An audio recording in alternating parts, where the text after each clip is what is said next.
terror organization. We're a small country. We're a small country that its border being invaded. Fine. I just asked you a question as to whether you have the strongest military in the Middle East. You accept you do? We do, but at the same time, we're a very vulnerable country when we're surrounded by radical Islamists, including backed up by Iran, I'm not here to defend radical that wants to destroy Israel.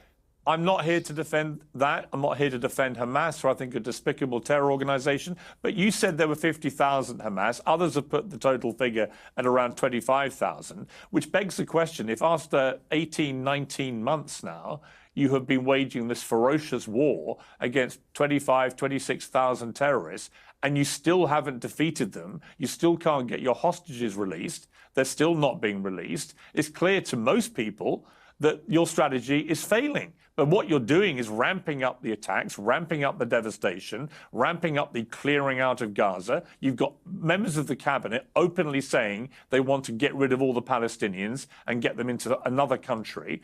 So it seems to everybody else that what you're actually doing is not winning any war against Hamas. In fact, many people think, including intelligence that the Americans have received, for every Hamas terrorist you've killed, they've already been replaced multiple times with people with the same ideology. And that would explain why you can't get the hostages out. And in fact, the hostages, the more you bombard Gaza, the more you would say that their own lives become imperiled. And the overriding picture, which is what's getting Israel so much opprobrium around the world, is that your strategy isn't working. There's no clear plan for what happens at the end of all this. Hamas is still clearly alive and well and thriving. Yes, you've killed another one of their leaders today, but you killed his brother, who was the architect of October the 7th, months ago, and that didn't seem to make any difference to Hamas's ability to continue engaging in battle with you. And the argument remains, how many Palestinian civilian innocent lives, women and in particular children, are you prepared to kill as you continue going after Hamas when it doesn't appear that you're winning that battle, that strategy is failing? Piers, how many Japanese children were killed under American attacks, and how many German children were killed under UK attacks in the Second World War? Listen, I mean, if you want to play a fair game, you need to understand how Western armies operated in the past. Israel is not anywhere near to the American attacks on Tokyo that killed 100,000 civilians, and not anywhere near to what the UK was doing in the Second World War. Now, when I'm looking about a strategy, I get to hear all the people criticize Israel today, including yourself, and then I'm asking you this question. If Israel finishes the war today and Hamas stays on our doorstep, what kind of future do you promise my children? A future that 7th of October will happen and again, just like Hamas leaders promised? This is what you expect the Israelis or the Israeli leadership to accept? Hamas should not be allowed to run a Welk stall at the end of all this. They should so how do you achieve that? How do you achieve that? Well, who's volunteering there to demilitarize the Gaza Strip? With respect, Ambassador, you clearly don't achieve it with the way that you're trying to achieve it. All you're achieving at the moment is making Israel more and more of a global pariah. When only a few days ago, you have 2 doctors in Gaza who have 10 children and 9 of them are killed in a bombardment by your forces. That doesn't make people feel, oh, this is all going great. It makes people think that you're waging a systematic destruction, not just of property and of land, but also of children. And that's what's happening. The percentage of children that you're killing compared to the percentage of you're killing of Hamas terrorists, what is it? Do you know? Do you know how many children you've killed? Well, hang on. Answer me that one question. Do you know how many Hamas terrorists you've killed and how many children you've killed?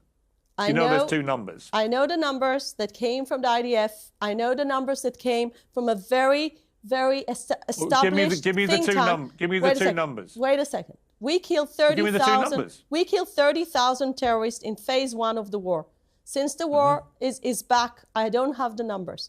But let me tell you one thing. We never target civilians. So this question is irrelevant. How many children have you killed? Piers, Israel is not killing children. Israel is not killing children. Hamas is using them as human shields. Israel is killing children every single day.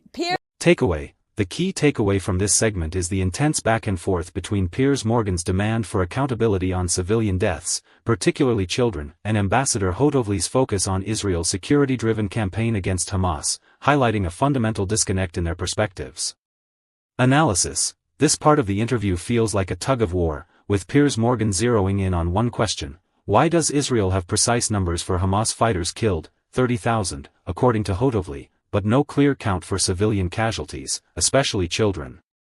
He's clearly frustrated, bringing up heartbreaking examples like the Gaza doctor who lost 9 kids in a bombardment to push for an answer. Morgan's tone is sharp, almost personal, as he argues that Israel's strategy seems to be failing, Hamas is still active, hostages remain captive, and global criticism is growing. Hotovely, on the other hand, holds her ground, emphasizing that Israel only targets terrorists, not civilians, and points to Hamas's use of human shields as the real issue. She brings up World War II comparisons, like US bombings in Tokyo, to argue that civilian deaths are part of war, which feels like a sidestep to Morgan's specific question. The conversation gets stuck in a loop. Morgan wants hard numbers and accountability, while Hotovely leans on legal and security arguments, framing the conflict as a fight for Israel's survival. It's a classic clash of viewpoints, one side focused on the human toll, the other on existential threats, with neither fully addressing the other's concerns. Summary: Piers Morgan repeatedly asks Ambassador Hotovely why Israel tracks 30,000 Hamas deaths but not civilian, particularly child, casualties, arguing the strategy is failing as Hamas persists and hostages remain unreleased. He cites a Gaza doctor's loss of 9 children to highlight the humanitarian cost. Hotovely insists Israel doesn't target civilians, blames Hamas for using human shields, and compares the situation to World War II, emphasizing the need to prevent another October 7 attack. The exchange remains unresolved, with Morgan pressing for casualty figures and Hotovely focusing on security. Conclusion: this segment captures the deep divide in the Israel-Gaza conflict debate, with Morgan emphasizing the human cost and Hotovely prioritizing Israel's security needs. The lack of clarity on civilian deaths, contrasted with precise Hamas casualty figures, fuels the tension, leaving questions about accountability and the war's effectiveness unanswered. It reflects the broader challenge of balancing humanitarian concerns with strategic imperatives in a complex conflict.